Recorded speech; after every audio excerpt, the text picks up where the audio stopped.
ang isang taong masama pwedeng mahulog sa lupa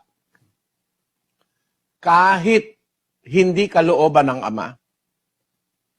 At pananagutan yon ng papatay dun sa mga tao na yon. No?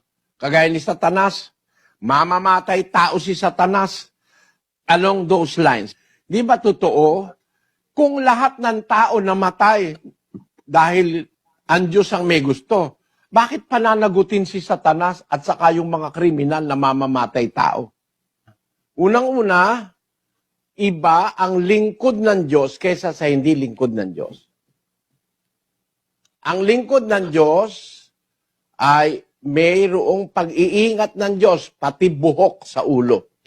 Tama? Tama po. Hindi ba si Job, sabi ng Diyos kay Satanas, sige, bibigay ko sa kamay mo. Si Job, kung gusto mong gawin mo sa kanya. Ingatan mo lang ang buhay niya. Yung nakalagay sa Hebrew na ingatan, i-preserve. Ibig sabihin, may obligasyon pa si Satanas na i-preserve niya ang buhay ni Job.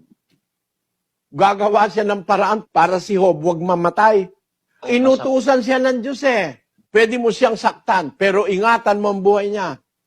Pwede palang mag-ingat ng buhay si Satanas. Kung yung lingkod ng Diyos na gusto niya talagang mapahamak, pinaingatan sa kanya ng Diyos ang buhay ni Job. Yung kayang alagad niya, hindi niya maingatan ang buhay. Kaya sa mundo, dalawang uri ang tao.